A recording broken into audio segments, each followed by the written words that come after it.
Bom, pessoal, vamos lá. O tema hoje é sabedoria na arquitetura gótica, né?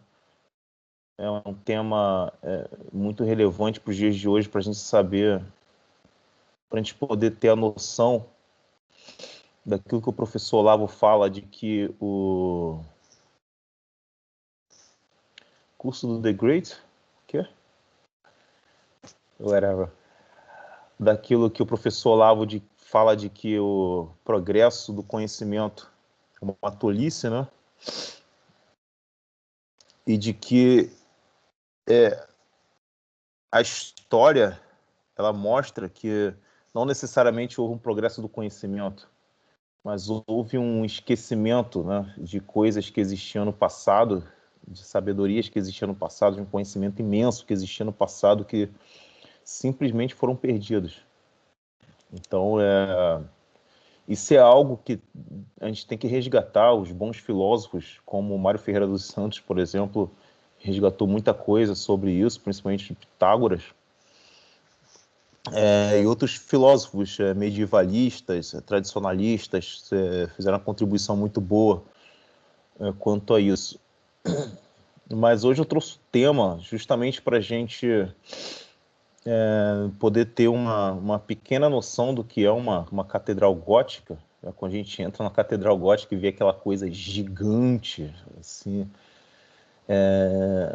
vazio de parafernálias do barroco, né? E a gente tenta entender, poxa, o que é isso? Por que eles construíram isso? Então, vamos tentar começar desde o começo, me preparar do que eu preparei aqui para a gente poder meditar hoje. O Luciano saiu?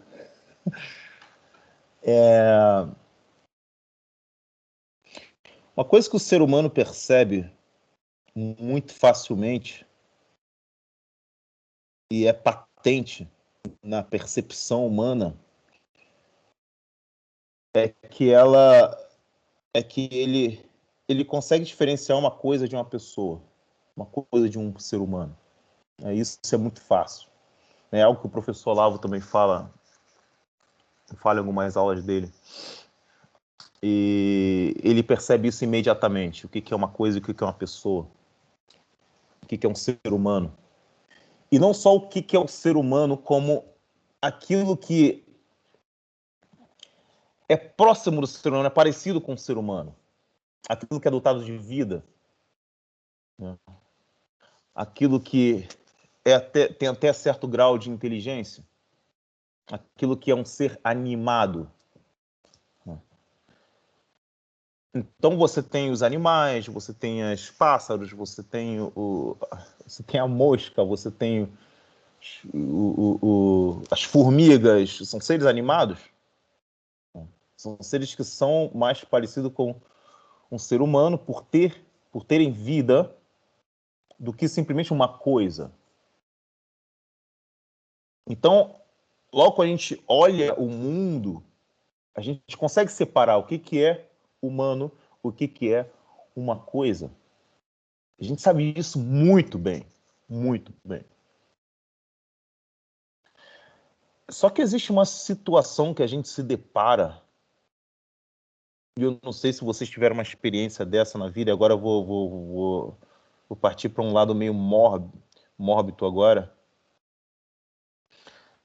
É se deparar com uma pessoa que morreu. Quando a gente se depara com um corpo morto, um ser humano morto, aquilo causa na gente uma certa estranheza, até um certo temor, um certo receio de tocar aquele corpo. Aquilo é algo que é incomum para a gente. É algo estranho. Porque pela primeira vez a gente está diante de algo que a gente pensa bem se aquilo é uma coisa ou se aquilo é um ser humano. Quando a gente olha o ser humano, quando a gente olha uma outra pessoa, a gente tende a olhar os olhos da pessoa. A gente vê que essa pessoa ela está dotada de vida. e ela expressa a sua vida através de seus movimentos físicos, através do seu falar, através do seu olhar, através do seu respirar. Você sabe que aquela pessoa é dotada de vida.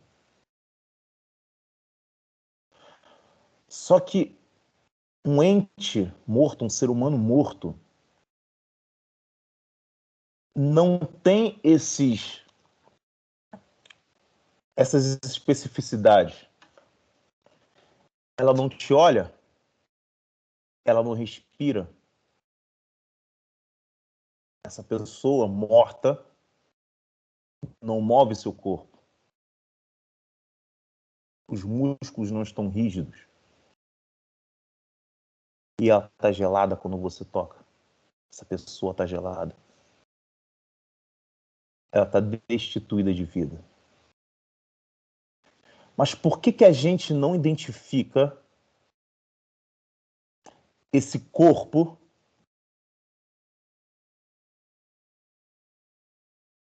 como uma coisa imediatamente se ela está destituída de vida?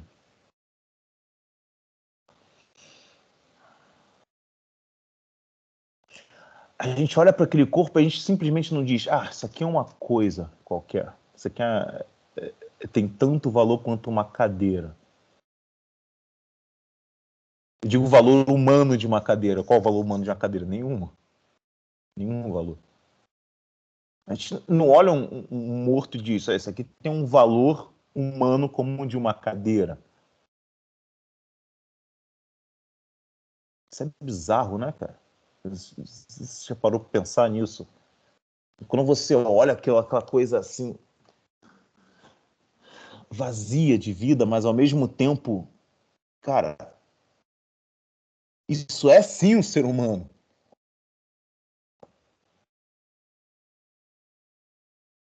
Isso acontece porque, mesmo ela destituída de todas as especificidades que a gente observa num ser humano, a gente vê nela um único modo. E quem é aluno do Gugu agora vai saber muito bem aqui. Até aluno do Olavo mesmo vai saber do que se trata. O único modo de conhecer um ser humano, a gente vê nela. O único caminho de saber o que é uma vida humana. A gente está numa fronteira do que é uma coisa, do que é um ser humano, quando a gente olha um corpo morto de um ser humano. A gente sabe que aquilo ali não é simplesmente uma coisa. Porque a gente olha para aquela coisa, a gente sabe que aquilo tem um atributo que é decisivo para a gente saber que aquilo é um ser humano, mesmo que destituído de vida. Aquilo é uma forma pronta de alguém que teve uma narrativa, que teve uma história consciente, escrita por ela mesma.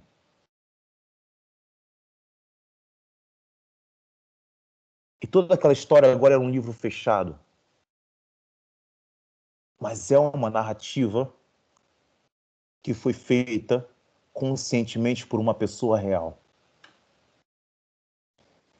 E por isso aquele corpo não é como um objeto qualquer, mas sim algo sagrado para a gente. Algo que importa, algo de valor. E por isso que na maioria das civilizações houveram rituais para poder fazer algo com aquele corpo quando ele morresse. Aquele corpo morto. Rituais de enterro. Porque não é de qualquer coisa que a gente está falando. Isso é central para a gente compreender todas as coisas que serão ditas aqui, que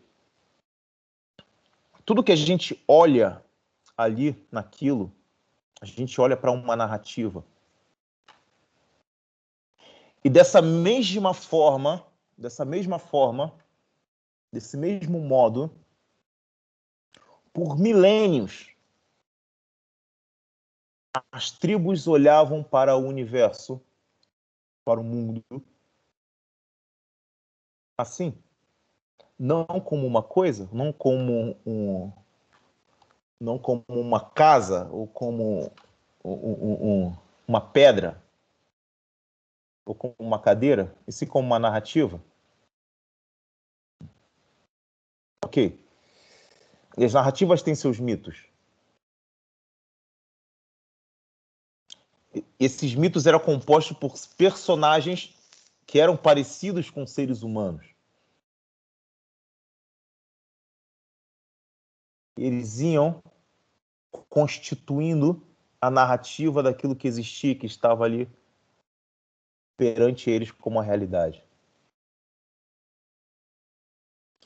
Então, o tempo foi passando e quando chega na civilização grega, os gregos já não se interessavam tanto na narrativa em si. Eles perceberam que a narrativa é uma questão temporal. É uma linha temporal. Mas eles queriam saber, eles começaram a afirmar sobre o ser dessa narrativa. Quem é que está por trás dessa narrativa? E começaram a fazer afirmações sobre isso.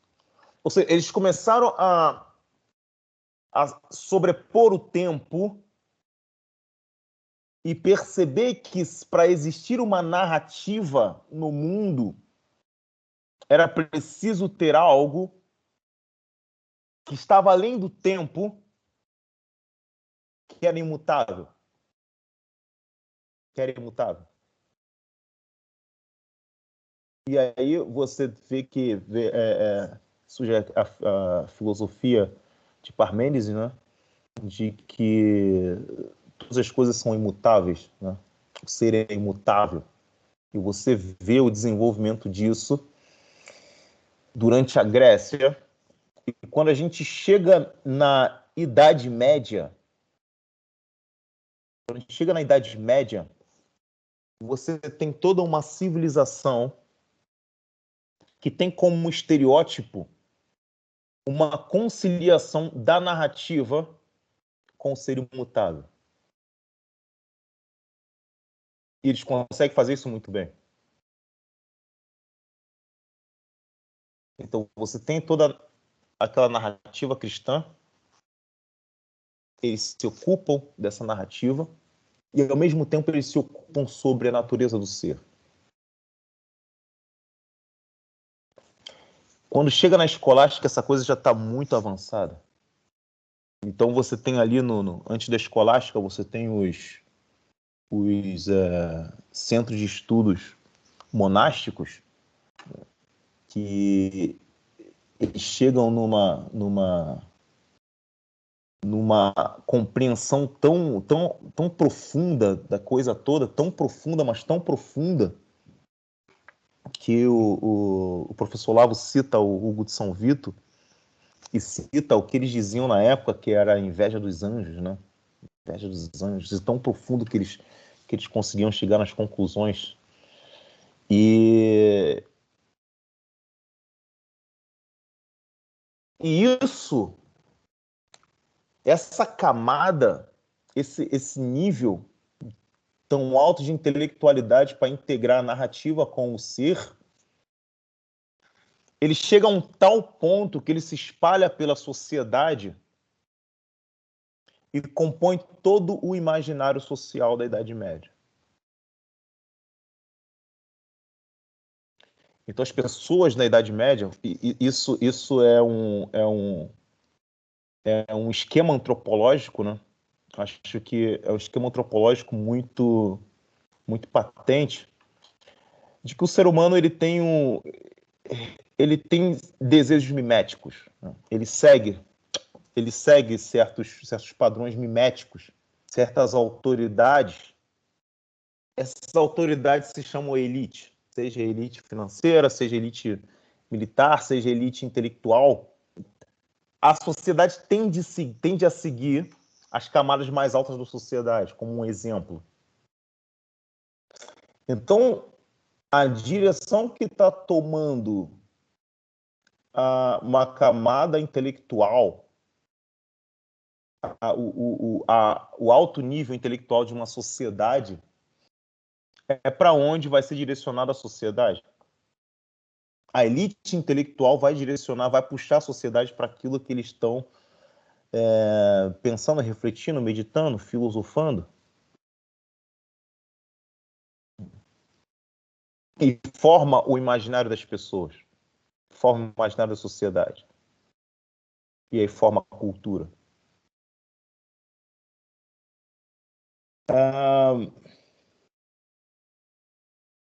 Erwin Panofsky chama isso de hábito mental. Então ele diz que quando chega na escolástica ali, e aqueles primeiros, primeiro século da escolástica, é um século que foi o século ali do São Bernardo, ou do Abelardo, do São Tomás de Aquino, era de era tão frutífero intelectualmente, tão frutífero, que nas disputadas não passava nada. Era um nível intelectual, um nível de alcance lógico, que não passava nada. Era uma coisa extraordinária. Então, então eles formaram esse hábito mental. Esse hábito mental cristão, que estava na sociedade inteira, em cada ofício, eles refletiam nos seus ofícios e escolhas profissionais da seguinte forma: olha, nós, seres humanos, somos seres caídos e vivemos com essa angústia de sermos seres caídos. Porque por sermos seres que foram expulsos do Éden, e aqueles que foram escolhidos a ser a imagem e semelhança de Deus, nós agora vivemos num certo desconhecimento da natureza que faz com que a gente viva num ambiente que é caótico. Não pelo ambiente ser caótico, mas por a gente já não conhecer mais a natureza como os seres do Éden conheciam a natureza. Então, para eles era uma zona de ordem, mas para nós não, nós somos seres frágeis. Pô, os animais levam quanto tempo para poder aprender tudo? Um mês, o animal já aprendeu tudo. Tem animal que em semana já aprendeu tudo, cara. Você pega um ser humano, o ser humano precisa de 15 anos. E mais, não é que precisa de 15 anos. Ele precisa aprender esquemas para superar esse estado caótico que sempre vem a ele, que ele sempre descobre, sempre vem. Porque o ser humano ele sempre tem uma tendência do progresso. Só que sempre quando ele tenta progredir, ele se depara com uma zona de desconhecimento. Ele não conhece aquilo. Ele não conhece o próximo passo. Então ele precisa passar a conhecer. Aquele próximo passo é escuro para ele, aquele próximo passo é caótico. E para ele gerar ordem naquilo, ele precisa de certas habilidades. Então Hugo de São Vito falava que as habilidades era uma forma de sanar essa angústia da queda e fazer com que o homem aprenda algum ofício técnico, crie alguma coisa para gerar ordem, e para ele conseguir ser mais parecido com Deus, a imagem e semelhança de Deus, que foi para isso que ele foi criado. Todos os ofícios de engenharia, a medicina, a filosofia, todos os ofícios, a arquitetura da Idade Média era para esse fim.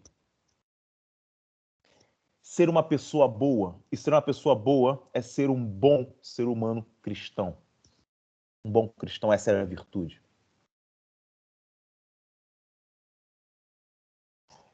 Eu quero ser um bom engenheiro, ou ser um bom engenheiro porque eu vou ser uma melhor criatura para Deus. Vou ser uma melhor criatura perante Deus, perante o divino. Esse era o fim, hein? Essa era a finalidade. Não existia outra. Existia, eu quero ser bom perante...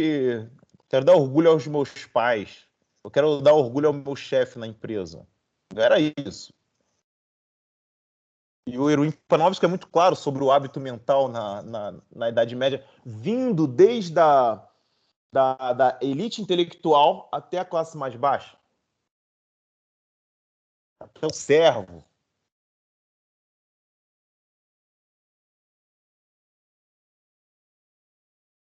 Então, muitos esquemas que eram construídos na Idade Média,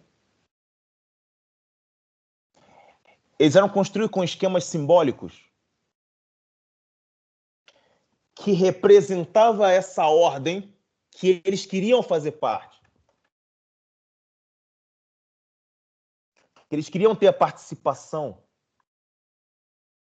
plena. Porque, o que se pensar na Idade Média? Por que o ser humano foi criado? Por que Deus criou o ser humano? Para partilhar sua glória com as criaturas. Então, o ser humano existe para ser participação na glória de Deus. Então, os esquemas simbólicos era para o ser humano representar essa ordem a qual ele queria fazer parte, a qual era a virtude plena dele. A qual era a virtude plena dele.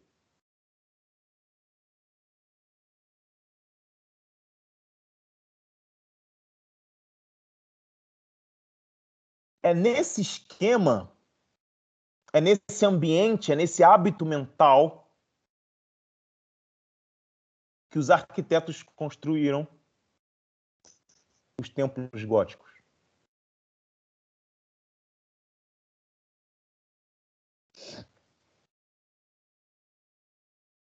A catedral é uma expressão da narrativa divina e uma expressão da ordem cósmica. Toda em um. Então, eu acho que é eu não encontrei muito isso. Eu estou aqui com o livro do Erwin Panofsky que eu li. Esse livro é um livro de 60 páginas que parece ter 800 páginas. Um livro muito complicado e que, no final das contas, é um livro muito técnico, de arquitetura. Fala sobre o tipo de pilastras que usavam, os pilares e tal, as dimensões das igrejas. Mas o esquema simbólico eu encontrei melhor no livro sobre o simbolismo do templo cristão do Jean Ranier. Eu acho que a gente vai...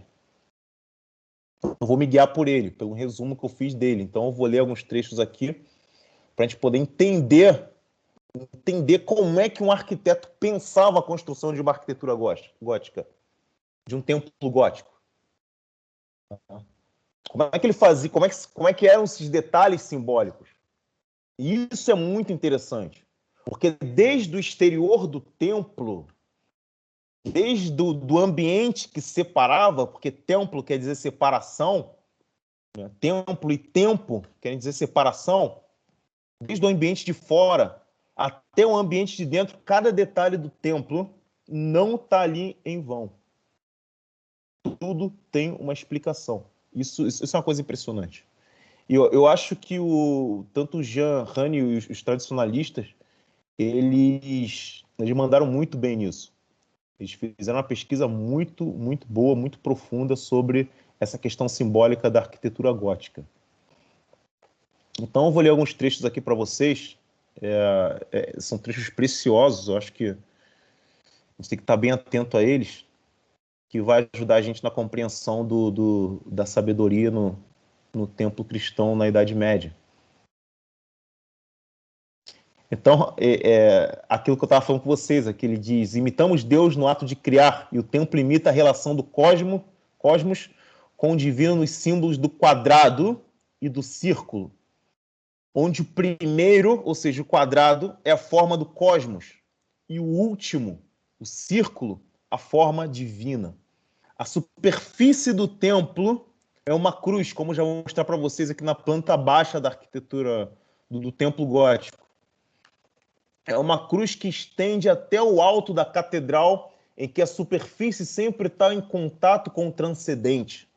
O céu, a terra e o céu.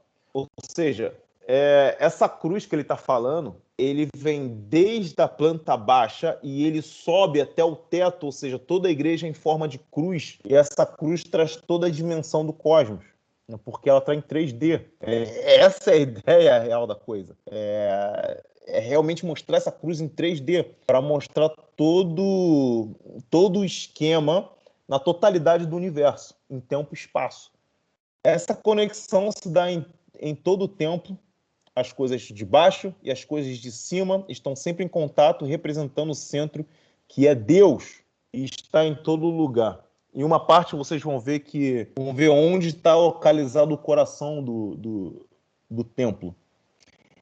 E é para esse coração do templo que todo o templo é guiado, é chamado a estar. Todo o templo. É como se fosse um imã, uma coisa que chama todos os detalhes do templo aí para ali. Então o Jean Rani diz que a arquitetura gótica ela é como a música, né? A música ela tem uma ordem matemática muito mais do que simplesmente uma matemática quantitativa. Ela te dá toda uma expressão, uma expressão simbólica que te eleva para qualquer lado, para qualquer sentimento ou emoção que ela possa te guiar. Ou seja, isso é muito mais do que a quantidade, a matemática, quantas notas são, ou quantas notas se formam uma harmonia, uma tríade. Uma ordem numérica matemática, pois segundo Platão e Pitágoras, o mundo não é nada além de uma estrutura numérica. Isso aqui é importante, e o professor Lavo chama muita atenção para isso. Os filósofos, depois da Idade Média, seja, na Idade Moderna, eles tiveram um olhar muito errado assim, de Pitágoras, dizendo que Pitágoras fala sobre o mundo como matemática, como se o mundo fosse simplesmente uma quantidade, a matemática quantitativa. E Pitágoras, na verdade, estava indo muito além disso, estava indo muito além da matemática quantitativa, na matemática física. O Pitágoras, na verdade, ele estava indo num esquema metafísico muito profundo, né? Que o melhor decifrar isso, essa coisa, foi o Mário Ferreira dos Santos, né? Então, o Mário Ferreira dos Santos ele consegue dar essa dimensão, essa divisão dessa matemática quantitativa, dessa matemática prática, essa matemática utilitarista, né? Não sei se esse é o melhor termo a se dizer, para uma matemática metafísica, ou uma matemática que estrutura todo o sentido ontológico do ser. Então, por exemplo, ele vai dizer, tudo aquilo que existe, ele existe em unidade. As coisas existem em unidade. Mesmo que as coisas forem idênticas, se elas forem duas coisas, elas são unidades. Então, aí ela é representada pelo número 1, por exemplo, porque ela é unidade, é uno. Né? Só que toda unidade, ela vai ter aquilo que a nega, o seu negativo. Ou seja, tudo aquilo que existe tem um esquema dialético ali. Esse esquema dialético, então, já mostra que não existe mais não é mais um não é uma unidade. São duas coisas, ou seja, número 2. Só que esse número 2, ele não fica nesse número 2, ele não fica numa briga dialética para sempre. Ele sintetiza. Então já não são mais 2, são 3. Só que tudo aquilo, toda a síntese, ele não vai ficar somente nesse esquema de síntese, ele vai ficar num esquema de proporção. As coisas elas vão ser proporcionais. Ou seja, toda essa briga da dialética positivo, do positivo, negativo e a síntese, ela vai se repetir. Ou seja, ela não vai ser mais número 3, vai ser número 4. Que daí dessa proporção vai gerar também um resultado. Que é o número 5. E assim por diante, cara. O Olavo faz um esquema lá, ele diz que o Mário Ferreira dos Santos ele consegue montar um esquema da estrutura ontológica do ser através dos números até 1200. Quer falar uma coisa, Lessage? Não, maravilha, pode mandar bala. Então, isso mostra que então o Pitágoras está mostrando ali que o número não é somente para você construir esquemas geométricos e construir uma casa, um prédio, ou construir uma ponte. Não é isso. É a própria estrutura ontológica das coisas. Não. Ela é gerada através de... Elas podem ser conhecidas através dos números. Então, entendia-se a arquitetura gótica também assim, dessa forma. Não é somente para você entender as proporções, onde vai ficar a porta, ou qual é a altura da pilastra, como é que a gente vai fazer essa igreja ficar tão alta, que era uma tecnologia nova também. Como é que iria fazer uma igreja tão alta com esses vitrais, né? E com o mesmo tipo de janela, por exemplo, que os romanos usavam. Não dava. Então, eles fizeram aquele esquema ogivais e tal. Eles acertaram muito nessa questão proporcional também, mas não parava só aí. Então, aqui o Jean explica. Isso é bem pertinente, já que a razão não é uma capacidade intrinsecamente humana como criador dos entes que conhece. Olha, a razão só faz algum sentido no conhecimento. E conhecimento é a partir daquilo que é e se mostra conhecer. Não faz sentido dizer que o número está no eu. E isso é interessantíssimo, cara. Isso é interessantíssimo. O número é um fenômeno interessante, é um ente interessante. Porque você não olha para as coisas e vê um número ali. Você não acha o número 2 em alguma coisa. Você não vai ver o número 2. Você não encontra o número 4 em algum lugar. Você pode encontrar um símbolo dele. Você pode encontrar um símbolo número 3, número 2. Mas você não vai encontrar o ente ali. Né? Por exemplo, alguém pode responder, não, mas tem um esquema, se eu escrever o número 3, tá, o número 3, se você escrever, mas em romano ele é diferente, cara. Entendeu? Talvez, não sei se em japonês ele é diferente, pode ser que seja, mas é só o símbolo dele. Não é o ente. Então você não pode encontrar o número na realidade, no mundo. E também você não pode encontrar o número na tua mente. O número não está em você. Você sabe disso. O número não está na sua ideia. O número ele é de uma ordem racional que está no exterior, que a gente não pode observar, a gente só pode conhecer. E ele se faz conhecível através das coisas. Ou seja, a razão, como o Jean escreve, a razão só é possível na relação sujeito e objeto. Então, a construção do templo não é de origem subjetiva do belo, e sim objetiva. É baseado na própria estrutura do universo, o logos. Suas proporções têm um fim e são seguidas de regularidades matemáticas simbólicas na euritmia da secção dourada. Esse é o chamado número dourado. São eles que dão sentido volumoso e arquitetônico. A base para esse volume são dois números. A década, que é a soma, que chama de o tetractis. O tetractis é a soma dos quatro primeiros números. A soma dos quatro primeiros números dá 10. Tá? E o 10 é o número do universo. Então esse é o primeiro esquema que contempla a arquitetura gótica. Essa tetractis, que é o 1 mais 2 mais 3 mais 4 igual a 10. O 10 é o número do universo. E o segundo número é o pêntada, que é o número 5, que é o símbolo da forma do corpo perfeito. E ao tratar de beleza, estamos nos referindo à harmonia. Tá?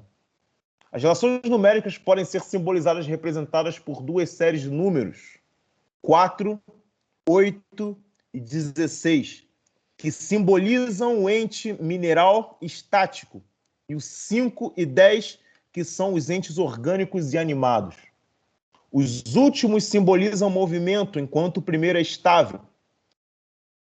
E aqui ele explica: o lado de fora da catedral há os círculos diretores concêntricos que se dividem em 8 e 16, ou seja, que simboliza aquilo que é estático.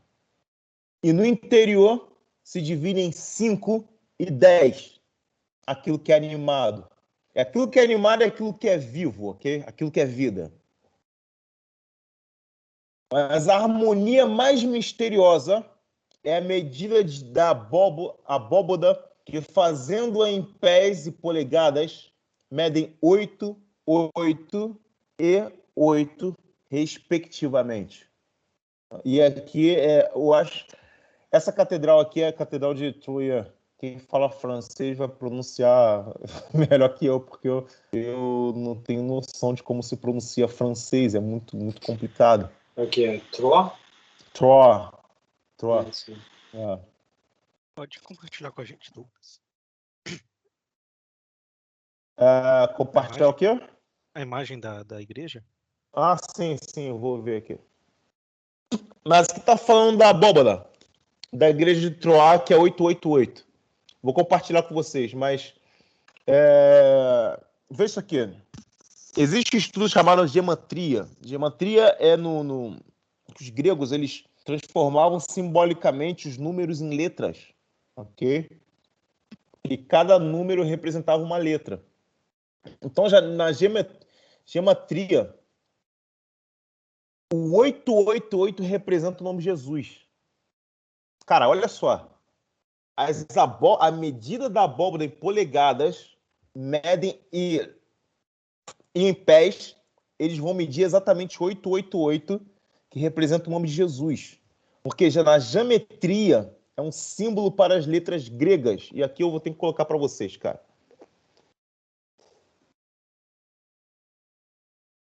Aqui, eu deveria ter preparado isso aqui antes, mas é interessantíssimo isso aqui, cara. Porque cada número ali vai representar uma letra quando são somadas. Então, isso aqui é interessantíssimo para o nosso estudo, cara. Eu vou copiar aqui para vocês e compartilhar a tela. Olha que legal, cara. É legal como é que o arquiteto antigamente tinha essa noção, né, cara, de construir a coisa baseada nesses esquemas simbólicos, né? Eu acho que aqui compartilha. Start share. Estamos vendo o seu Mac. Ah, sei. Peraí. Seu texto. Não. Aqui. Então tá aqui.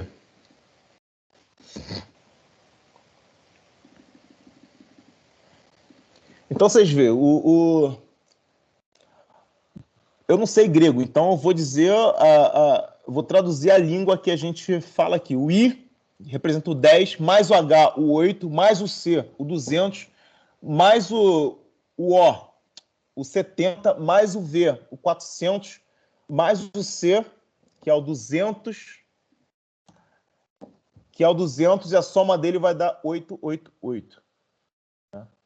Então, as pilastras, a abóboda, né? A abóboda são essas teiazinhas aqui, que eles são colocados acima da pilastra. Ou seja, cada pilastra, que são esses pontinhos pretos aqui, elas têm uma abóboda. Então, ali ele está colocando as dimensões das abóbodas em pés e polegadas. É incrível isso, né?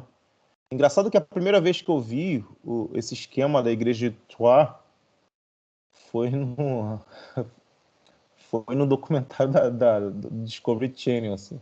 Os caras ficaram de bobeira, assim, assustando. Caraca, usaram alta tecnologia para poder ver se era aquilo mesmo, se eram aquelas medidas. Os caras assustaram porque era exatamente aquela medida, cara. Era exatamente aquela medida. Bom,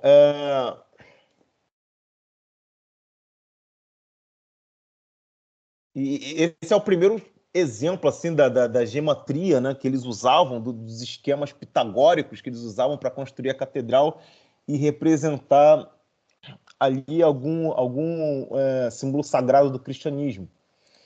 Então eles falam aqui da abíside no semicírculo do santuário, que tem 7 partes representando as 7 igrejas do Apocalipse. Eu vou ter que mostrar para vocês de novo aqui, que é Start Share.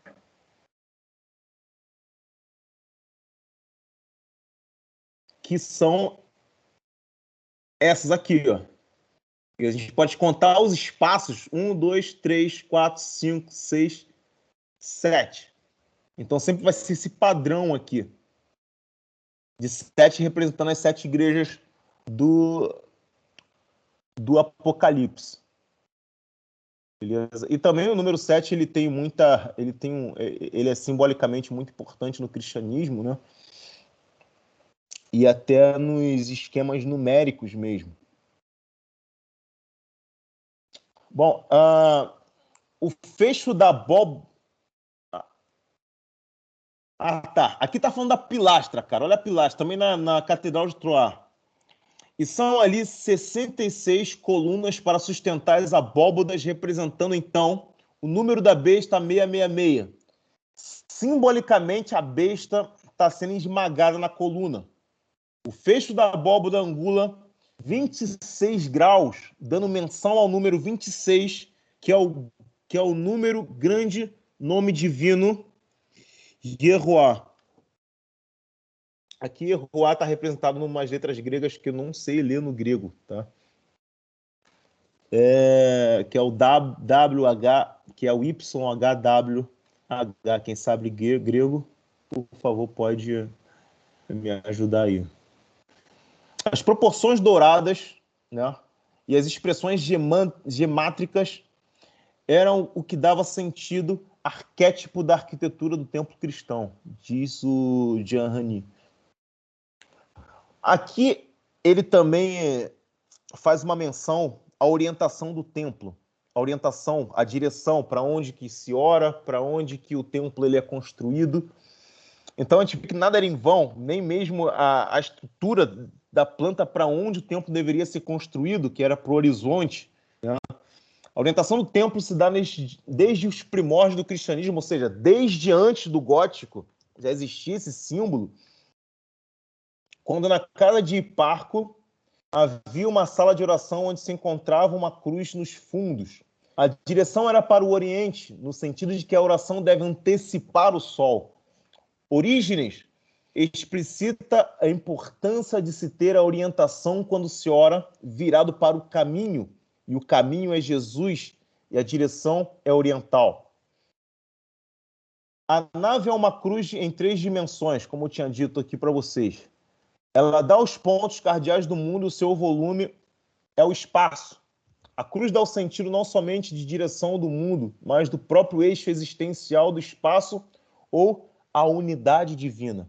O preenchimento e o centro dá aquilo que Clemente de Alexandria chamou de Deus como o coração do mundo. E é dele que parte todas as direções, diz o Clemente de Alexandria. Zênite, nadir, norte, sul, leste e oeste. Essas são as 6 direções do mundo que parte daquilo que é a fonte de tudo, que é a direção primeira. O centro, o perfeito, o onipresente. Aí vem o número 7. O símbolo da cruz em X ou a inscrição do duplo alfabeto tem imagem do duplo alfabeto, mas eu tenho que abrir o arquivo aqui. Vocês podem encontrar na internet também.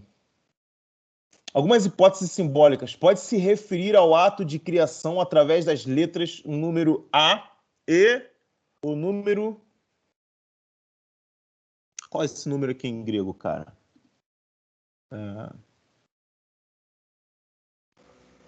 Consegue mostrar aí? Sim, sim. Start sharing.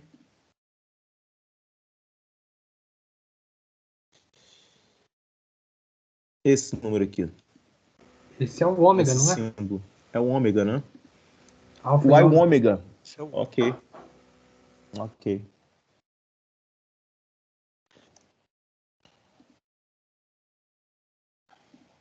Obrigado, gente. Obrigado por ajudar na minha santa ignorância. São uma das letras que estão presentes nessa cruz. Pode referir-se também ao X, que marca a presença de Deus no terreno, ou representa o 10 pitagórico, que simboliza a unidade da criação. Lembra que eu falei que no começo que o 10, citado por Jean Rani, representa toda a unidade do mundo, a unidade do cosmos, o 5, a perfeição do corpo, né? A perfeição da harmonia e a beleza do corpo. E aqui é muito interessante, cara. Jean, ele diz que o tempo tem um triplo sentido. O primeiro sentido é a humanidade de Cristo, tá?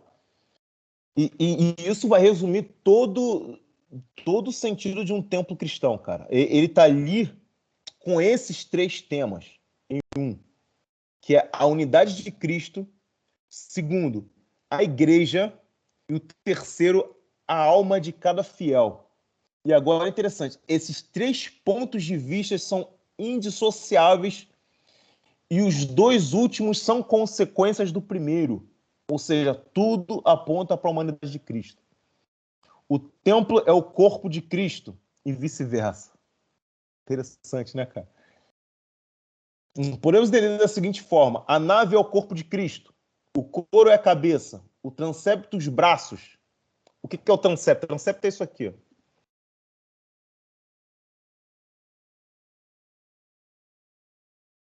Esse é o transepto, né? Número 7 aqui, o transepto. O coro está aqui, ok? E aqui está o corpo vertical. Ou seja, aqui é o centro, o coro. E aqui seriam os braços de Cristo. Ou seja, é o corpo de Cristo na cruz.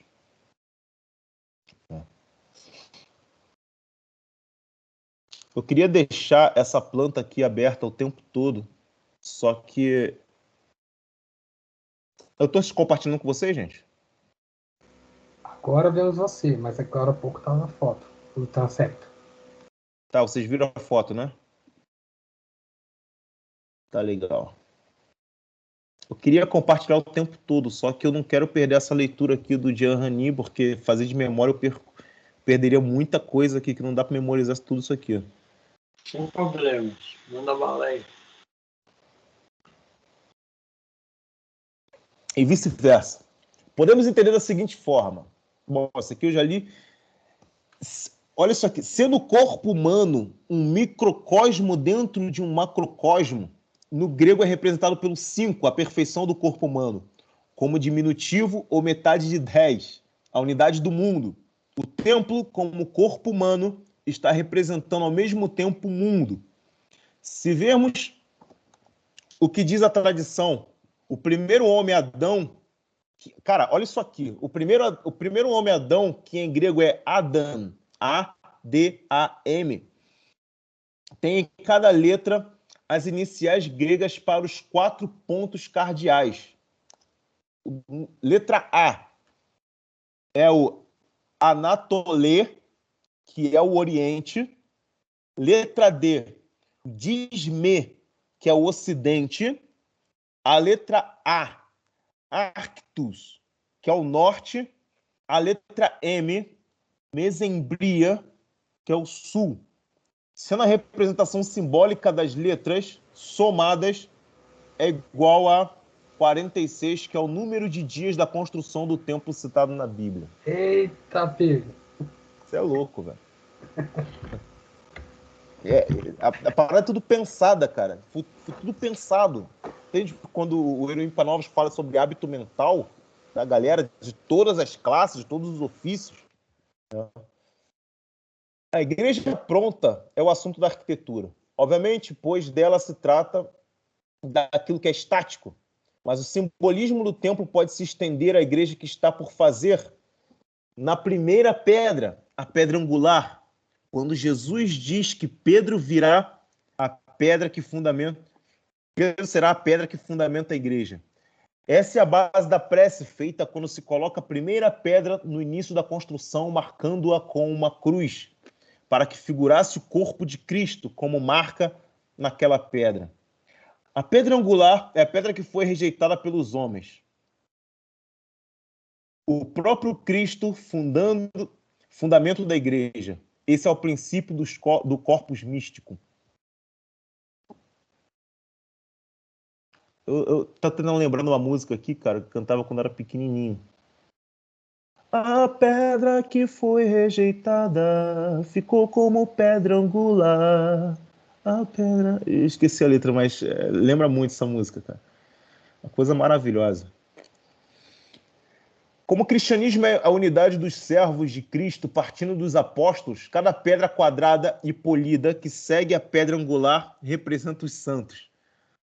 Como imagem matemática do universo e o corpo de Cristo, o templo é uma fixação da presença espiritual na matéria. Cara, o templo é uma fixação da presença espiritual na matéria. Putz, velho.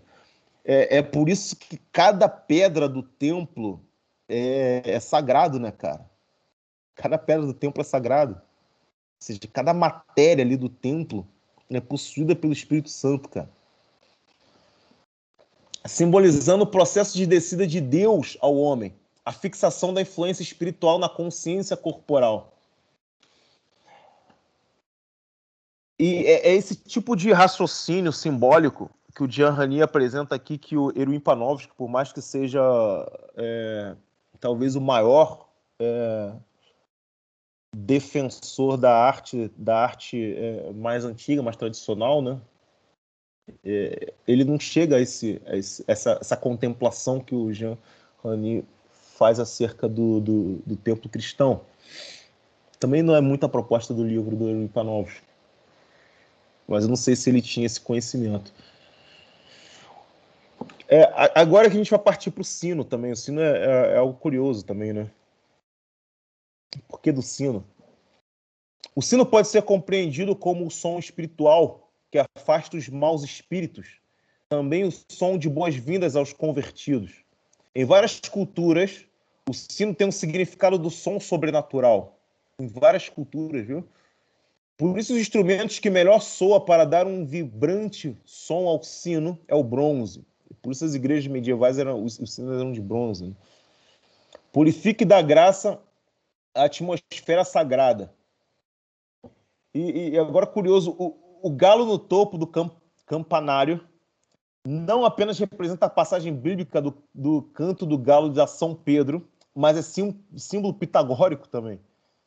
Há uma simbologia solar nele. Representa também o próprio Cristo como aquele que ressuscitou pela manhã, já que o galo canta para chamar a luz do dia e despertar os que dormem. O galo em cima da torre protege dos maus espíritos das trevas, aguardando e vigiando a vinda do espírito do sol. E em muitas tradições o sol é um símbolo extremamente importante, né? Porque as coisas no mundo só podem ser vistas através do sol. Né? Então o sol representa a luz do mundo, que é Jesus, no cristianismo. Como em outras civilizações apresenta os maiores deuses, eles são representados pelo sol, né? Bem, aqui vai falar sobre a palavra templo. A palavra templo, no latim templo, e no grego temenos, que significa separação. A gente já falou sobre isso, né? Então, o lugar do templo é um lugar separado, não é um lugar mundano, ou seja, é um lugar sagrado. E aqui é interessante, cara. E aqui é interessante.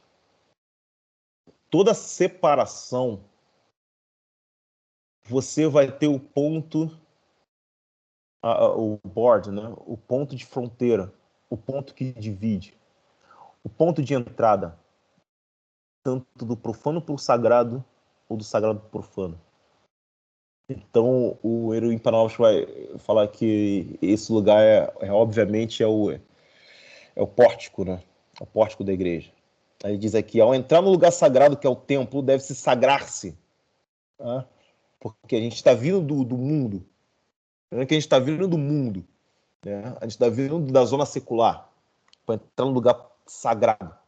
E a gente passa pelo pórtico. E a gente precisa ser beatificado. Né? Então, a gente se limpa com o batismo, que é na pia de água benta, que fica na entrada após o pórtico, para o salão principal. Eu como não sou católico, olhava a pia e não entendia, cara. Por que tem essa pia? As pessoas se identificam ali. E isso faz todo sentido, né? Faz todo sentido. É uma forma de você limpar seu próprio eu das sujeiras imundas da zona secular que você estava. Então você entra para uma zona sagrada, você pega a água bendita e se limpa com ela. Aí você meio que está pronto ali para você pisar na zona do sagrado. Isso é muito sério, cara. Então o Rani vai dar uma ênfase agora para a questão da água, né? Temos que ter em conta que ele vai fazer um rodeiozinho aqui e vai chegar na questão da água. Temos que ter em conta que o templo, antes de construtores fazê-lo fisicamente, era considerado o mundo. Ou seja, o mundo no sentido de que você precisava atribuir a uma zona apropriada que não era uma construção, mas dali fazer um templo. Né? Como o universo é muito abrangente, para se praticar os atos rituais, o universo foi reduzido ao templo físico como a morada de Deus. O templo de pedra substituiu os templos de antes da existência arquitetônica do mesmo, quando as pessoas se reuniam em campos com árvores e faziam da pedra o altar e cercavam a área sagrada de forma rudimentar, improvisada. O altar do templo medieval significa rocha. As colunas eram as árvores e agora é cercado de pedras. O templo é uma paisagem petrificada. A pia de água benta é a fonte do rio ou riacho, onde sai a água pura. A água é a condição para o crescimento e o desenvolver da vida. Então, aquilo que sustenta o templo, que são os pilares, eles eram as árvores, que são vivas, mas são vivas por causa da água, que passam por baixo da terra, através da rocha, e passam por baixo da terra e alimenta aquelas árvores para poder crescer. As árvores precisam dela, pois simbolizam, neste caso, o renascer da vida em toda a primavera. O batistério e a pia de água benta se associam no sentido de que a última, no pórtico da igreja, é um pequeno batismo, um recordo dele, sempre quando se entra na presença do Eterno. As águas são, em sua origem, a absoluta existência contingente que havia antes de tudo e onde o Espírito de Deus pairava. Ela é a fonte de tudo o que vê existir. Está no Gênesis isso, né? O octagonal é a forma da bacia. O 8 representa a perfeição divina, que é o símbolo do infinito, né? A chamada Lensnikata. O 8 caído, né? O 7 é a perfeição do mundo descrito em Gênesis como a criação. Ao acrescentar o uno, ou o um, que é o número do ser, temos o 8 como sendo aquele que está para além dos 7 mundos, além desde que é o mundo, além deste que é o mundo de Deus. Após os 7 esquemas planetários, se passa para o empírio, o mesmo que Dante atribuiu. Então, aqui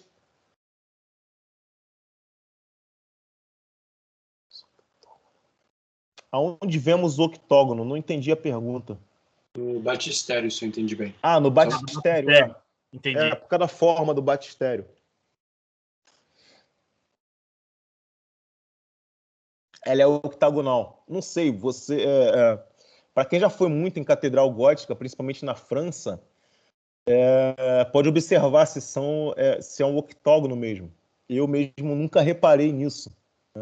São. Assim, eu não sei se só nas góticas, mas aqui, por exemplo, na Polônia, mesmo as não góticas são octagonais. A não ser as muito modernas, que aí é Você não falou que em todas, né? uma tina de metal. Legal. Então a gente está falando aqui da entrada, cara. E a gente já falou que a entrada é um ponto importantíssimo, porque separa os dois mundos, né? O templo, a separação do mundo sagrado com o mundo secular, né? Então você tem no pórtico que você vai ter ali, você vai ter a porta. E a porta é algo interessantíssimo. E eu não quero falar, eu quero ler aqui o que o Gianni fala, né, sobre a porta, porque ele vai dar alguns detalhes aqui que eu não vou poder dar, mesmo que sendo um resumo do livro dele. A porta é sempre uma passagem para o outro lado. Isso é uma expressão filosófica importantíssima. A porta é sempre uma passagem para o outro lado. Sim. Ele fala isso também no livro. Sempre mostra um juízo universal, é verdade? Tanto um juízo universal quanto mostra todo um esquema cosmológico do mundo na forma astrológica. E é aí que eu gostaria de conhecer muito a astrologia para poder entender melhor o templo gótico, né? Porque ali você vai entender todo o sentido ali dessa passagem. E toda vez que você passa por uma porta, você está passando para um lugar. Se você parar para contemplar esse passo da passagem, você tem que sempre estar passando para um novo ambiente, para um novo lugar. Cara, porra, se você quer mudar de vida, você tem que mudar. Essa passagem, esse passo, é você simplesmente se passar pela porta. Essa mudança de vida, você passar pela porta. Olha, você vai crescer para mais uma etapa da vida, você vai passar pela porta. Você vai descobrir uma nova coisa na vida, você vai passar pela porta. Olha onde eu tô agora, cara. Você sempre passa pela porta para você chegar no outro lado, chegar num novo ambiente, cara, num novo lugar, entendeu? Não sei se vocês compreendem, mas tentar parar para contemplar esse simbolismo da porta, porque é muito importante, cara. A porta nunca está em vão em algum lugar. Ela nunca está em vão, né? Então é por isso que o templo, a porta no templo, se você perceber, ela é muito importante, cara. Você tem toda a história ali por exemplo, você tem toda a narrativa bíblica na porta. Tem muitas portas de catedrais que você olha, você tem toda a narrativa bíblica, desde o Gênesis até o Apocalipse ali, cara. Você vê as histórias mais importantes da Bíblia. Isso é interessantíssimo. Ou seja, o que está dizendo ali? Olha, Aqui você está vendo toda a narrativa divina. Aquilo que a gente estava conversando no começo. O que é o mundo? O mundo é uma narrativa divina. E na porta você vê tudo isso. Né? A porta é sempre uma passagem para o outro lado. E há algo de muito significativo, místico e sério nesse ritual de passagem. Por mais simples que a porta seja, no templo é a passagem do lugar profano para o sagrado. É um passo para o mundo além deste. As figuras da porta são conteúdo do templo. O ornamento da porta vem sempre com um elemento cósmico, místico, e as representações do Cristo em glórias e figuras apocalípticas. Uma outra ornamentação que muitas vezes estão nas bordas ou nos umbrais da porta são os signos do zodíaco. Este materializa o ciclo celeste ou verbo do mundo. Pô, quem sabe astrologia deita e rola nisso aqui, cara. O círculo do zodíaco divide-se em 4 partes, consoante os eixos que passam pelos equinócios e pelos solstícios. Estes últimos servem para determinar as estações do ano. Os equinócios e os solstícios receberam o nome de portas celestes, porque são os pontos de passagem de uma estação para outra, isto é, de uma determinação do tempo para outra. O Jean Rani, no livro, ele dá mais detalhes astrológicos sobre esses símbolos na porta. Então, leiam o livro, na parte da porta, é muito interessante isso aqui. Para quem tem um conhecimento de astrologia, vai sacar tudo, cara, vai sacar tudo. Eu não tive esse prazer de me deleitar nessa parte, por ser um ignorante na parte astrológica, algo que eu pretendo estudar para entender mais a Idade Média, né? Que é interessantíssimo. Tem algum pedaço que ele fala sobre os relógios solares, no caso? Tem parte no livro, porque são muitos capítulos, assim, são capítulos pequenos, é um livro pequeno, que eu não peguei, tá? Pelo que eu me lembre, eu vou pesquisar depois e compartilho lá no grupo. Ele dedica um pedacinho muito pequeno ao relógio solar, mas acho que tem sim, cara. Se eu não estou me confundindo. Ok? Se eu não estou me confundindo. Mas é que é muito complexo. Depois ele vai falar de todos os rituais que se celebra no templo, que aí já não era mais o assunto da minha palestra. E essa parte do relógio solar, eu acho, tem uma mera lembrança de que sim, de que ele fala. Mas ele fala também do labirinto, né? Quando vocês que moram na França, por exemplo, vocês entram, eu acho que em Notre-Dame e na igreja, naquela... Chartres também. Chartres também, se depara com um labirinto. E Amiens também, Eu não sei se eu pronunciei certo, Amiens. Perfeito. Nota 10. Tem o labirinto. O labirinto, ele representa, cara... Tanto que ele sempre fica ali no corredor principal do templo, né? Que você caminha para ir para a direção do coro e tal, do transepto. Ele é o caminho que leva a Cristo. Tá? É engraçado, né? Um labirinto, o caminho que leva a Cristo, deveria ser um caminho mais fácil que leva a Cristo, né? Mas o caminho fácil, isso é uma coisa muito cristã, assim, muito bíblica. O caminho fácil nunca leva a Cristo. Né? Pô, o caminho que leva a Cristo... O que é Cristo? Cristo é a porta estreita, cara. É o caminho cheio de pedras e espinhos, né? Um caminho difícil de passar. E... O símbolo disso é um calvário, né? O caminho da cruz, a via cruz. O caminho da cruz, exatamente. E quando fala que o caminho é Cristo está no final ali do labirinto, está no centro, no ponto final. não é o caminho para você, não é o caminho para você conhecer a graça de Cristo. Não, o caminho de Cristo é o caminho da salvação. Quando você chega a Cristo, você está salvo, você se salvou, né? Só que o salvo, a graça de Cristo te salvou.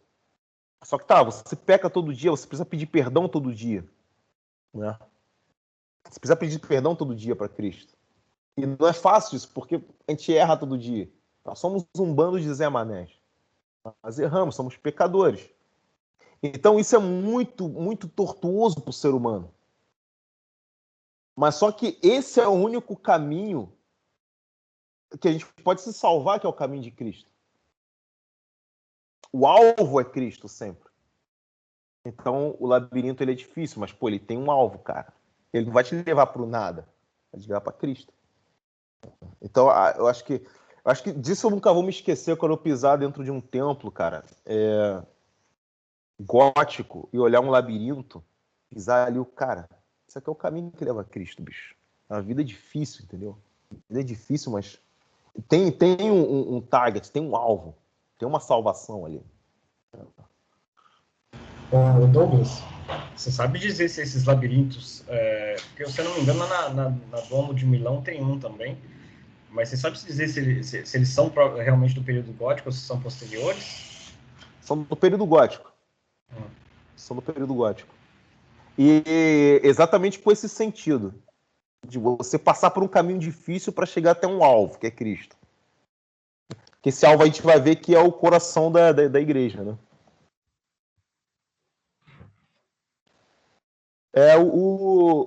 Alguém compartilhou aí o... Pô, legal, vou colocar aqui, cara, porque o pessoal do YouTube vê. Alguém compartilhou o labirinto, cara, porque as pessoas não têm noção, né, bicho? Cadê o labirinto? Da igreja de Amiens. Esse aqui fica do lado de fora, Douglas. né? Tem uns que ficam do lado de dentro. Pega um do lado de dentro, Tem uma dimensão interessante nessa coisa do labirinto, no sentido de que eu vejo assim, que não é a trajetória cristã não é algo determinado, né? Facilmente discernível, límpido, né? E como todas as vezes eu faço uma citação bíblica, né? Hoje não poderia ser diferente. Isso me faz pensar naquela quando Jesus fala em Mateus: as raposas têm suas tocas e as aves do céu têm seus ninhos, mas o Filho do Homem não tem onde repousar a cabeça. Assim, não existe o Cristo, não existe um ambiente que lhe é próprio, sabe? O Cristo, ele é, como diria em João lá, os ventos sopram para onde quer. Assim acontece com todo aquele que nasceu do Espírito, né? Ou seja, é como se ele estivesse num labirinto, assim, ele vai explorando caminhos não bem definidos, assim, ele vai para onde o Espírito quer que ele vá, né? De certa forma. Eita, caraca. E é engraçado o labirinto de Amiens fica do lado de fora, eu não sabia disso. Labirinto em Chartres. Olha só esse aqui, cara. Olha só esse aqui. Esse aqui eu vou pegar para compartilhar. Pera aí. Putz, grilo. É esse aqui, cara. A gente passa pelo labirinto no corredor da igreja, tá ligado? Cadê, bicho? Aqui, ó. Acho que dá pra galera ver, né? Dá pra ver. Nossa, velho, olha isso aqui. Essa é a Chartres? Chartres.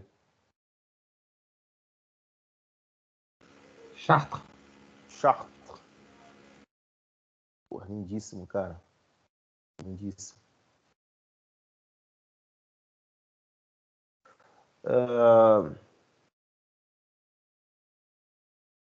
Bom, a gente passa aqui, a gente já está entrando na igreja, a gente entrou na igreja aqui, passando pelo labirinto.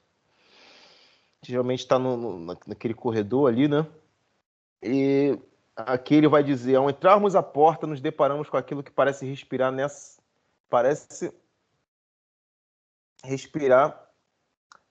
nessa respiração a extensão. Eu ainda estou compartilhando a tela, não, né? Tal ritmo orgânico de se estender e crescer para fora é a expansão da interioridade do coração, onde o sagrado concentra sua glória e é irradiado para todo o templo. Isso é o altar de Cristo. Ah, tô compartilhando ainda. Não fica vendo meu texto não, que tá cheio de erro de português, velho. Mó amigo. Eu não repassei o texto. Que é o coração de Cristo. O altar é uma mesa de pedra. Cara, vocês viram esse parágrafo anterior? Quando a gente entra, tem um ritmo orgânico que se estende e cresce para fora. É a expansão da interioridade do coração. Ele para fora e entra, para fora e entra. Ou seja, ele se expande como uma luz expande e atrai todos os elementos do templo para aquilo ali, que é o altar de Cristo. E que louco isso, né, velho? O altar é uma mesa de pedra onde foi feito o sacrifício que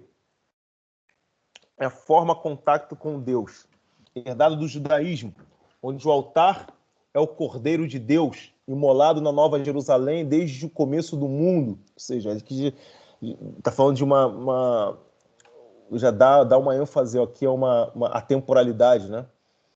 É o lugar mais... Porque Deus, olha que louco isso, Cristo, ele morreu antes da criação. A gente tem que entender isso no esquema de eternidade, cara. Ele já tinha um esquema da redenção antes da criação. É o lugar mais sagrado do templo, porque tudo o mais foi feito para ele. Todo o resto é consequência do altar. Ou seja, é aquilo que a gente falou no começo do parágrafo. Tudo se estende a partir do altar. É do altar que existem todas as coisas. E todas as coisas voltam em direção para o altar. Ou seja, você está caminhando em direção ao altar. E toda a cerimônia você vai olhar para o altar. É o lugar mais sagrado do templo, porque tudo mais foi feito para ele. Todo o resto é consequência do altar. A pedra é o altar, pois é um dos mais profundos símbolos, pois toca aquilo que é mais básico e primordial do homem, assim como água e o fogo. O sangue derramado no altar que Moisés fez o sacrifício a Deus suscitou a nova aliança entre o Senhor e o povo. O sangue do cordeiro foi dividido e todos que estavam ali. O sangue do altar. Isso está em Êxodo 24, versículo de 4 a 8. O altar sintetiza toda a tradição judaica do santuário e se compacta desde o altar do sacrifício até o Santo dos Santos, onde está a Arca da Aliança, e ali se encontram os querubins e a Shekinah, o pão asmo, e dentro da arca a pedra dos 10 mandamentos. O altar é o arquétipo do paraíso celestial, além de todos os ritos e cânticos sagrados.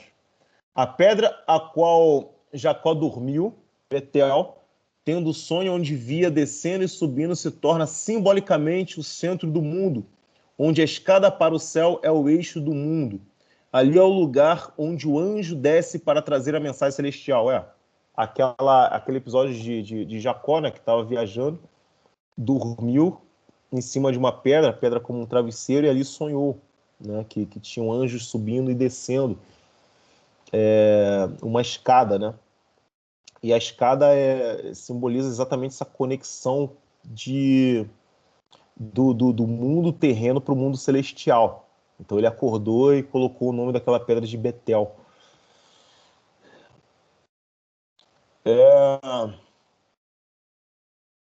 Ali é o lugar onde o anjo desce para trazer a mensagem de Deus, a mensagem celestial. Podemos dizer que o altar é a montanha sagrada. Deixa eu pegar o carregador aqui. Montanha sagrada Sião, na tradição judaico-cristã. Ela é símbolo poderoso em várias culturas pelo seu aspecto sublime. É alta e tem forma piramidal, onde há o eixo vertical por onde passa toda a sua massa. E aqui a pedra, como sublime, a gente remete isso ao livro do Edmund Burke, o livro sobre estética, né? Que ele fala a diferença sobre o belo e o sublime. O sublime é aquilo que te dá temor e tremor, né? Aquilo que está perante você e você precisa respeitar aquilo, porque aquela coisa é maior que você. Então, o Edmund Burke, nesse livro, ele fala, olha, você tem uma sensação do sublime ou você não tem a sensação do sublime dependendo da perspectiva que você está. Quando você olha uma montanha de baixo para cima, ela não parece tão sublime assim, por mais que ela seja alta. Mas quando você sobe a montanha, você tem uma noção da altitude daquilo, que se você cair dali, você morre. Aí você tem um certo respeito, um certo temor. Não. Isso é o sublime. Então você contempla o sublime quando você está em cima de uma montanha. Né? E a gente pode associar isso ao fato de Moisés ter que subir a montanha para receber as tábuas dos 10 mandamentos, né, cara? Ele vai até quase no topo do monte para receber a tábua.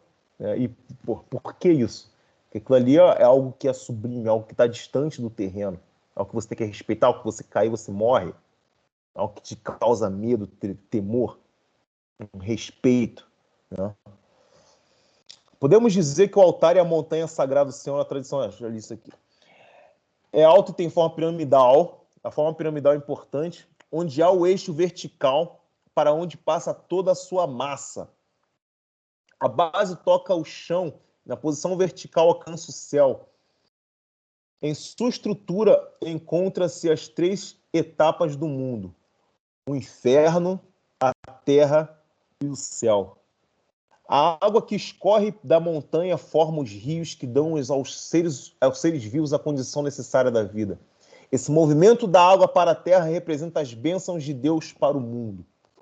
O simbolismo da montanha sagrada em diversas culturas vê com a mesma figura que é dita como santa. O próprio nome altar significa alto. Todo esse movimento vertical como os degraus para o altar que se alinha com o sonho de Jacó. Por que eu falei que o sentido, a pirâmide, ela é um símbolo importante? Porque a pirâmide ela parte do múltiplo, que é a base, e ela chega ao uno, que é o topo, que é um lá em cima, o uno, o ser, o Deus. E a base é a dispersão, o distanciamento de Deus, né? Que é o inferno. O Deus é simples e o mal ele é complexo, ele é contingente. Né? Isso não é gnose, hein? Bom, a disposição. E aqui eu chego na última parte aqui da exposição do Jean Rani, para a gente fazer o fechamento. A disposição dos vitrais não traz somente uma representação teológica, mas também cosmológica. Há toda a história da redenção tratada ali em luz e cores, mas também a dimensão cosmológica, já que o arquiteto respeita as posições solares. Vocês já foram em Sainte-Chapelle?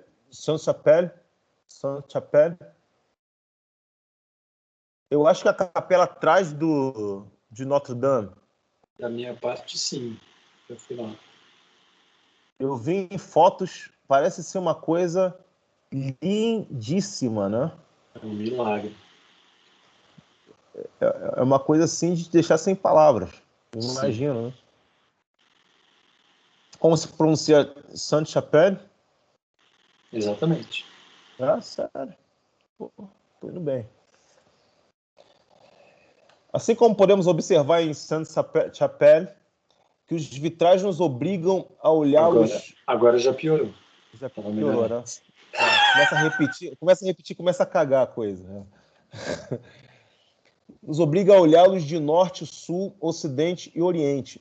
Toda a história da criação em sequência acompanhando o ritmo do dia. Cara, você percebeu isso lá, cara? Os vitrais eles obrigam a olhar de norte a sul. Ou seja, toda a história da criação em sequência acompanhando o ritmo do dia. Bicho. Legal, né? Bom, e aqui para terminar, o templo é o tempo petrificado, pois é a cristalização do movimento celeste e temporal.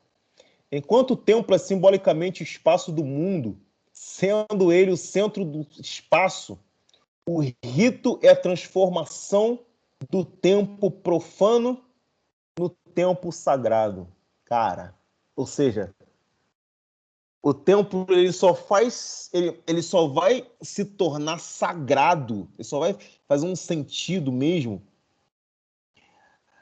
na atividade sagrada dentro dela.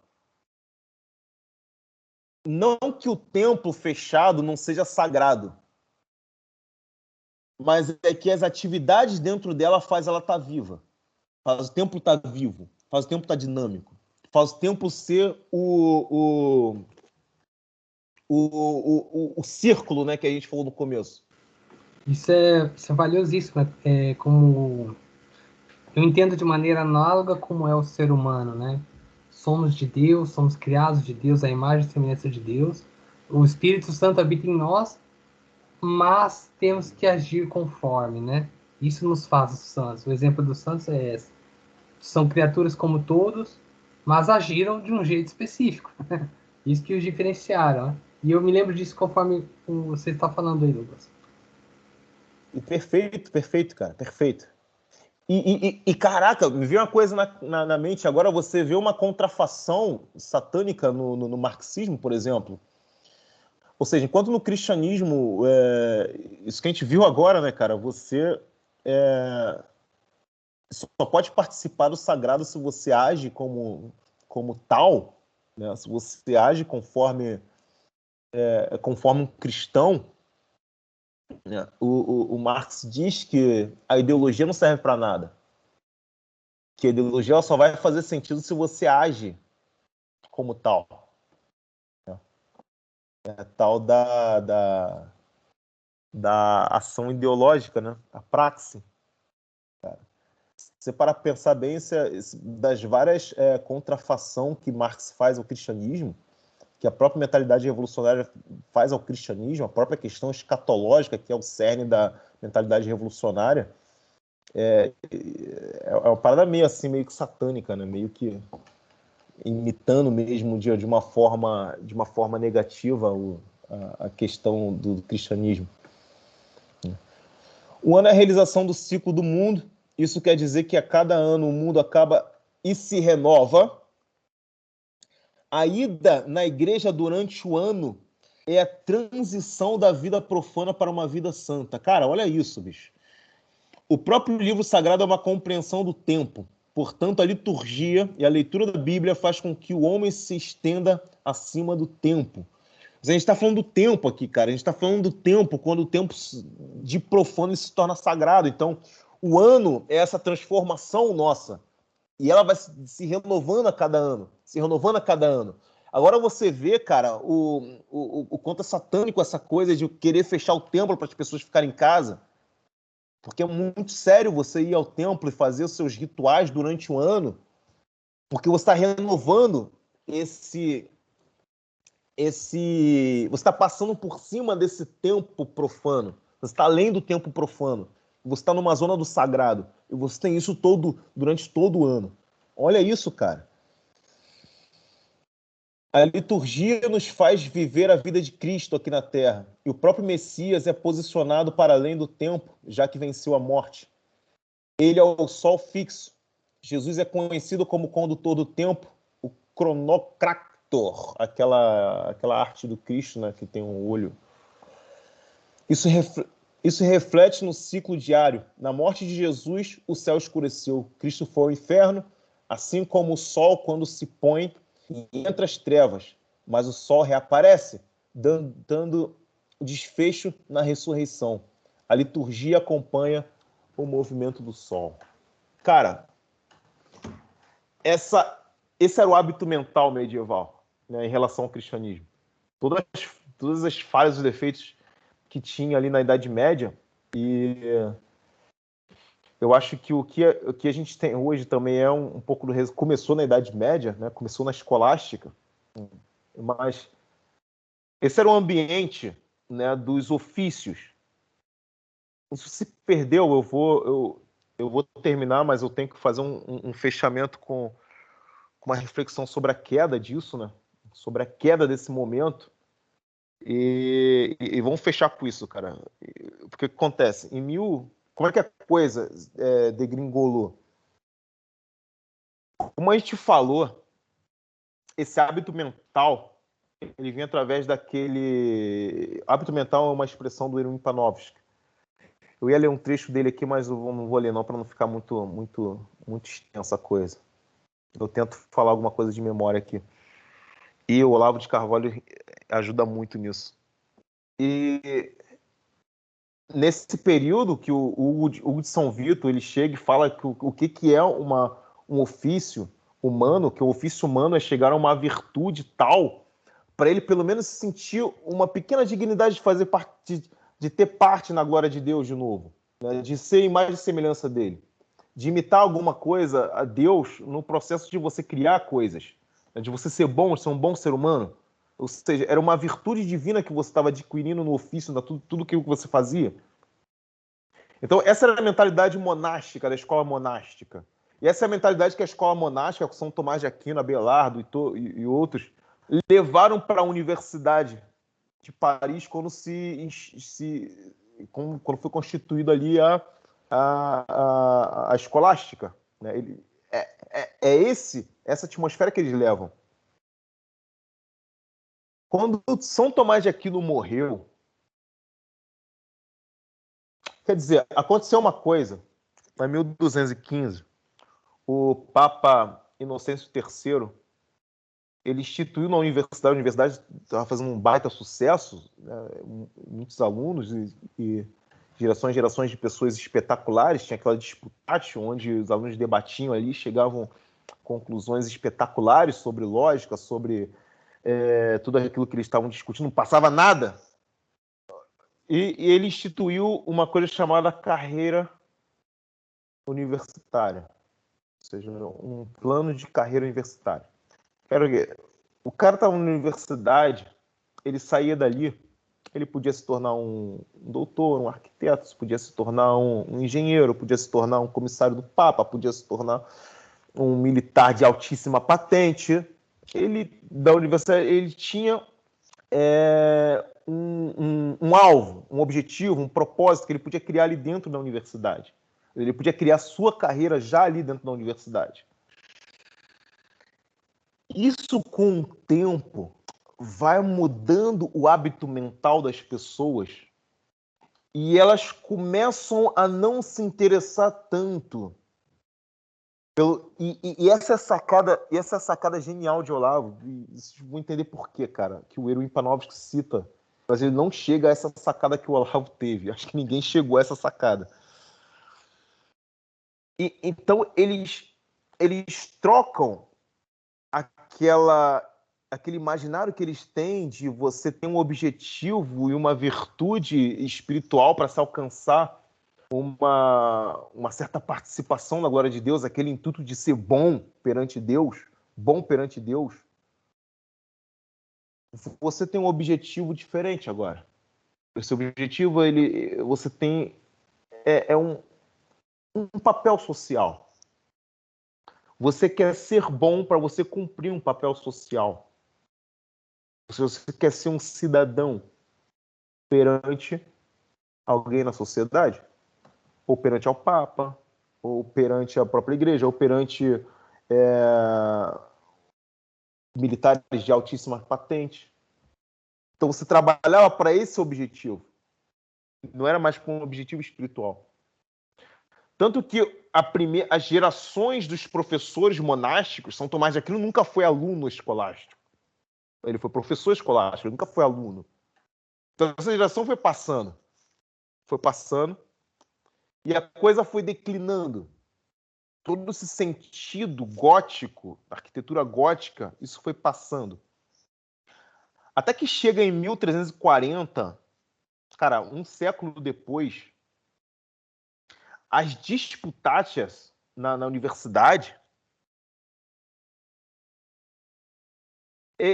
já estava um assunto meio estranho, vocês vão entender. Chega um filósofo chamado Guilherme de Ockham, ele cria uma filosofia espetacular, porque os caras estavam num nível absurdo de lógica, absurdo, ele vai dizer que o seguinte, olha, tudo aquilo que é universal não existe, o que existe é o singular, o que existe é o indivíduo. É isso que existe. Nada que é universal existe. Esquece. E daí começa uma coisa chamada o subjetivismo, o subjetivismo material. Aí. E o Irving Panofsky diz que o Guilherme de Ockham, ele cria nesse subjetivismo material uma coisa chamada infinito material. E nesse infinito material já cria um novo hábito mental na Idade Média, que surge umas certas noções que se distancia do simbolismo. E ele dá mais ênfase à perfeição material. Começam a surgir artistas, pintores como Giotto, por exemplo, ou Duccio. Eles começam a explorar esse princípio de Guilherme de Ockham, do infinito material, num esquema mesmo que não perfeito, no esquema da perspectiva, onde as paralelas se encontram em um ponto infinito no espaço. E aí a arte, você vê a arte gótica não tem perspectiva. Ela não tem perspectiva. Elas são esquemas simbólicos para fins educacionais. Não era para fins estéticos. Mas agora eles já estavam pensando para fins estéticos. Ele já começa a dar profundidade baseado no subjetivismo de Ockham. Começa a explorar perspectivas. E olha como a coisa é muito sutil, cara. Olha como é que essa coisa é muito sutil. Olha como é que isso vai parar. E eles começam a expulsar da sua filosofia pictórica, artística, começa a não dar muita importância para elementos simbólicos.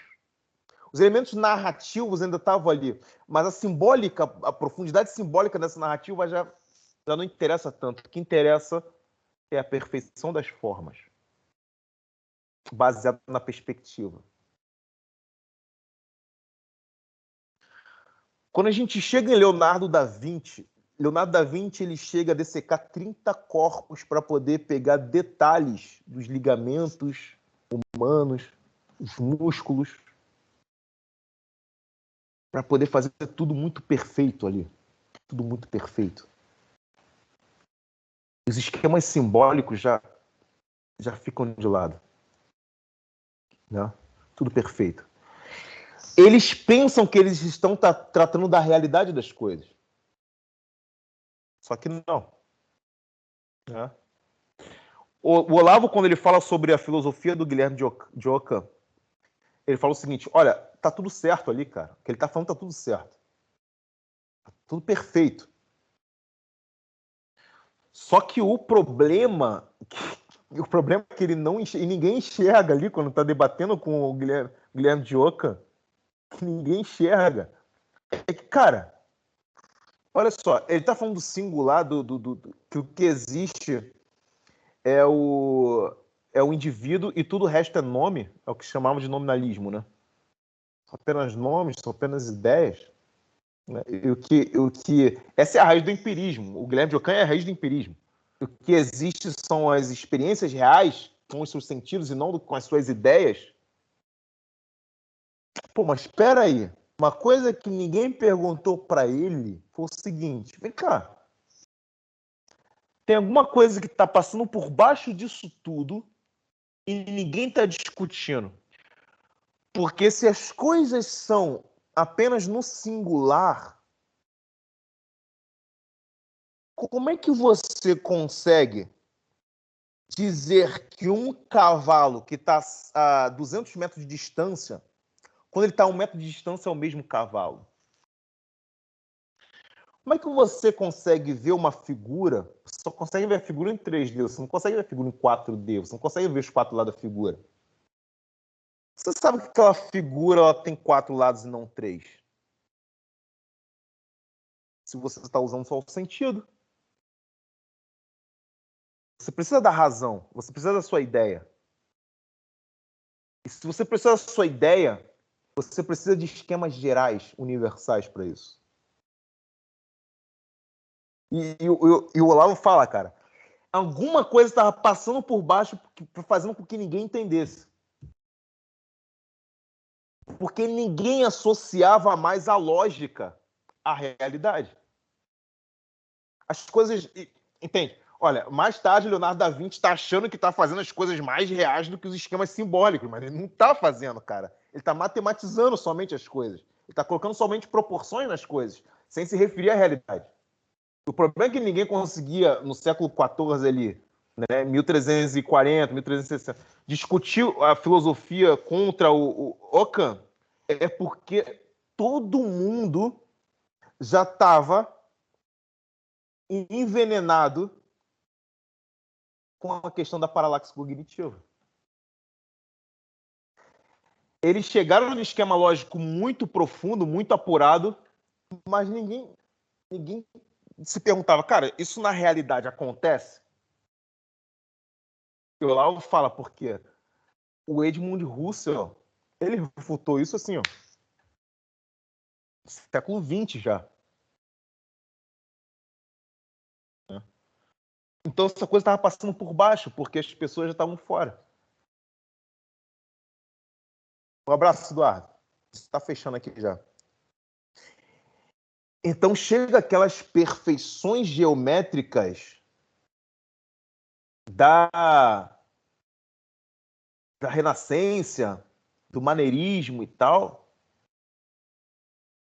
Eles estão pensando que estão falando da realidade. Mas o que eles fizeram foi pegar a matéria-prima, tudo aquilo que é real, o gato real, tirar o gato da real, da realidade, e falar somente da matéria secunda, não? Wolfgang Smith diz que são os esquemas matemáticos deles. Isso é bizarro, cara. Eles fazem isso porque aquilo que a gente falou, eles já não estão mais comprometidos em ser pessoas elevadas em virtudes perante a Cristo, e sim a outra coisa. E todos os esquemas políticos vai engolindo esse hábito mental do gótico, a ponto de você chegar em Holbein, por exemplo, já no meado do século XVI, e Holbein seria o Rafael na língua alemã. Ele seria o cara. Ele pintava Madonna, tudo, uma perfeição digna de Rafael. É um dos grandes artistas.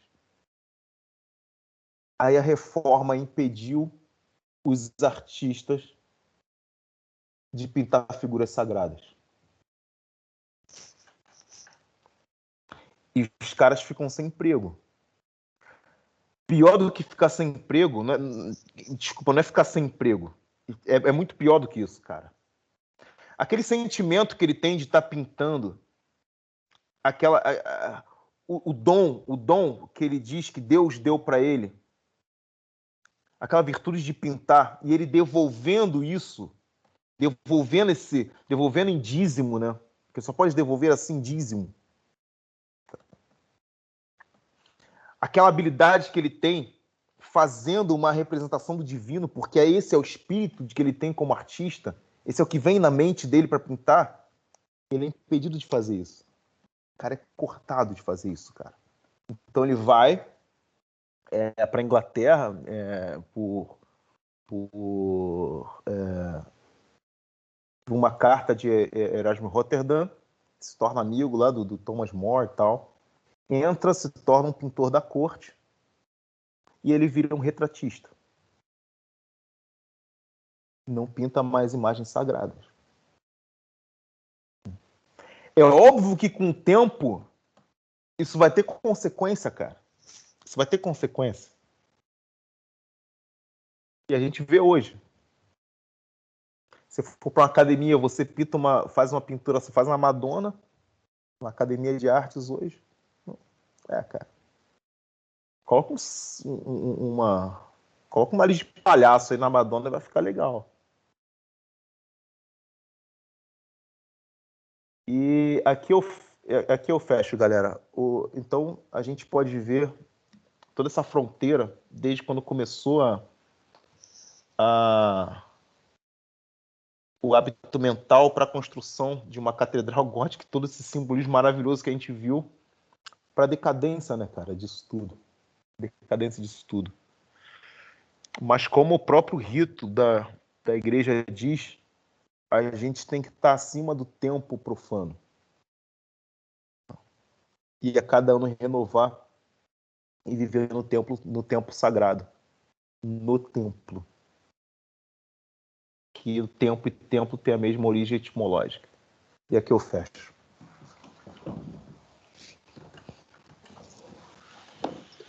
Muito bom, Douglas. Obrigado. Eu acho que você não estava quando eu apresentei uma exposição também sobre música sacra e música profana, né? Acho que você ainda não participava. Não. E o que é interessante ver é que é uma feliz coincidência que você não tenha participado, e a conclusão que você tem chegado com essa pesquisa ela é bastante convergente, ou seja, quanto mais a gente se aproxima da busca de um ideal de perfeição estética, mais a gente se afasta de uma noção de arte como meio de contato com a divindade. Ou seja, existe um ponto de divergência entre a busca da perfeição aparente e a busca da perfeição real. Perfeito. Eu acho que é isso mesmo. A gente está falando a gente está falando de proporções, ou seja, a gente está falando de uma perfeição material. Né? Isso está muito longe do propósito da vida humana, né? Da criatura divina, da criatura de Deus. Eu acho que a perfeição real pode até comportar a dimensão da perfeição estética. Abrange.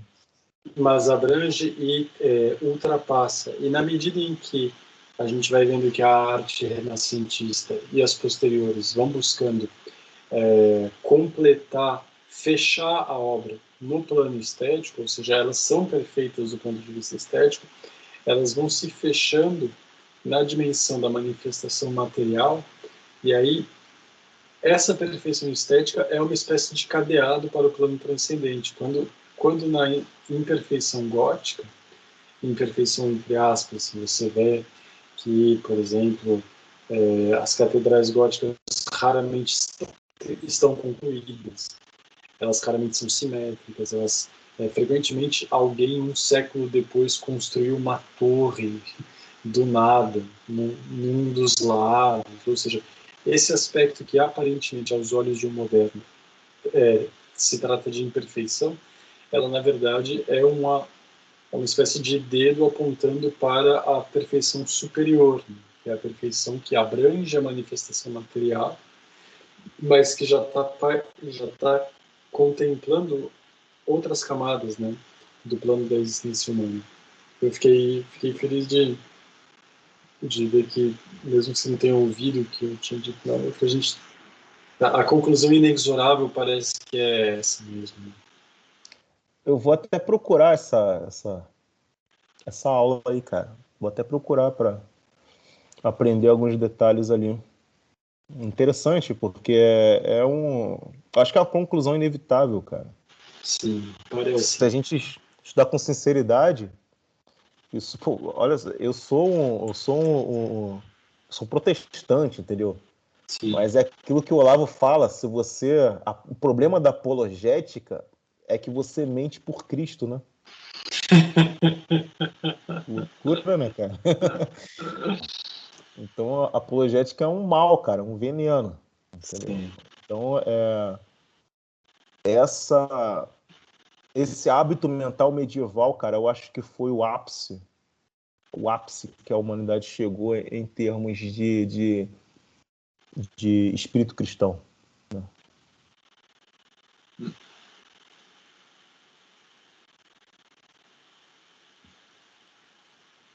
E aí, pessoal, alguma coisa a mais? Só um comentário, se ninguém quiser comentar nada. Você vê que a coisa tudo vira uma farsa tão grande, cara, que o barroco... O que é o barroco, cara? O barroco é todo um esquema teatral. Então você colocar muita parafernália lá, bonito. Pelo menos eu entro numa igreja barroca, eu acho que ali muito bonito. Mas não é... A intenção ali não é colocar nada de uma elevação sagrada ali. É muito decorativo e esse é um princípio palaciano, na época que surgiu o barroco. Todos os palácios naquela época, eles seguiam um esquema barroco. A entrada, eles seguiam muito o esquema do Andrea Palladio, né? Que eram os palácios paladianos. E quanto mais decorativo, quanto mais detalhes, mais mostrava seus status sociais. Era muita coisa de corte, de aristocracia, era muito isso. Então você vê o quão distante isso está daquela sabedoria e espiritualidade da arquitetura gótica, né, cara? Você vê a distância que a gente já está. Esse é o link do... Tá ligado? Sim.